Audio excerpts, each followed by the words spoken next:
कृष्ण से ज्यादा गैर भरोसे योग्य व्यक्ति पाओगे कहीं?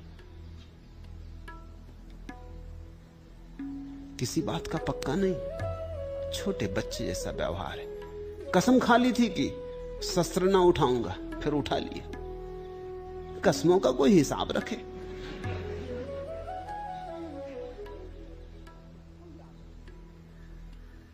किसको याद रहे कसम? छोटे बच्चे जैसा व्यवहार है। मुझसे लोग पूछते हैं कि कृष्ण के इस व्यवहार में आप क्या देखते हैं? कुछ भी नहीं देखता, सीधा सरल व्यवहार है। खा ली थी कसम किसी क्षण में, वो क्षण गया, नया क्षण आ गया।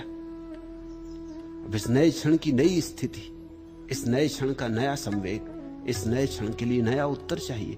पुरानी कसम से बंधे रहते तो मर्यादा होती, बंधे ना रहे। अस्तित्व के नए ढंग के साथ नए हो लिए।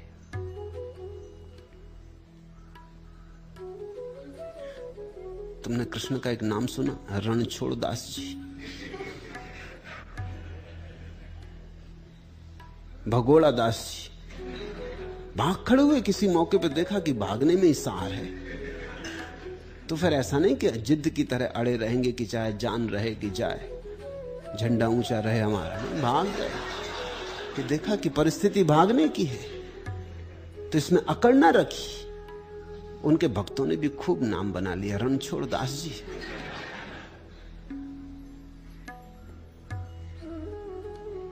कृष्ण में एक मर्यादा पार की प्रभा है। कृष्ण को समझना थोड़ा कठिन, राम सीधे साफ है। राम में कुछ विशिष्ट नहीं, महिमापूर्ण है मगर विशिष्ट नहीं। महात्मा है लेकिन संत नहीं। इसलिए जान के छोड़ता रहा हूं। जब परम की ही बात करनी हो तो राम वहां नहीं आते। और इसी की सूचना हिंदुओं ने भी दी। उन्होंने भी राम को अंशावतार कहा, पूर्णावतार कहने की हिम्मत नहीं की क्योंकि बात गलत हो जाएगी। कृष्ण को पूर्णावतार कहा कि ये पूरा पूरा परमात्मा। पूरा पूरा परमात्मा का अर्थ हुआ अब मर्यादा भी नहीं। मर्यादा भी आदमी की होती, सीमा आदमी की होती। तो ठीक है, राम के लिए मर्यादा पुरुषोत्तम नाम, कि पुरुषों में उत्तम मर्यादा वाले, सबसे बड़ी मर्यादा वाले, लकीर के बिल्कुल फकीर है। और जिसको कृष्ण के पीछे चलना हो उसको सारी धारणाओं से मुक्त हो जाना जरूरी। धारणा शून्य होकर ही तुम आह्लाद से भर सकोगे, और तब तुम देखोगे कि जो हो रहा है ठीक है। बुरा भी ठीक है अपनी जगह, वो भी चाहिए। उसके बिना भी जीवन विरस हो जाएगा, उसके बिना भी जीवन नहीं हो सकेगा। कांटे भी चाहिए, कांटों के बिना फूल इतने सुंदर न रह जाएंगे। कांटों के कारण ही फूल इतने सुंदर हैं। फूल ही फूल होंगे तो बेस्वाद हो जाएंगे। कुरूपता भी चाहिए तो ही सौंदर्य में कुछ अर्थ है। संसार भी चाहिए तो ही मोक्ष में कुछ रस है, अन्यथा कोई रस न रह जाएगा अगर मोक्ष ही मोक्ष हो। जीवन में जो संगीत है वो विपरीत स्वरों के बीच सामंजस्य से है। कृष्ण की लीला कृष्ण लीला नहीं कही जाती, रास लीला कही जाती। वो परम सत्य है, उसमें कृष्ण का कोई चरित्र नहीं है, इसलिए कृष्ण को बीच में नहीं रखा जा सकता। उसमें कृष्ण के नाम से परमात्मा ही बीच में है।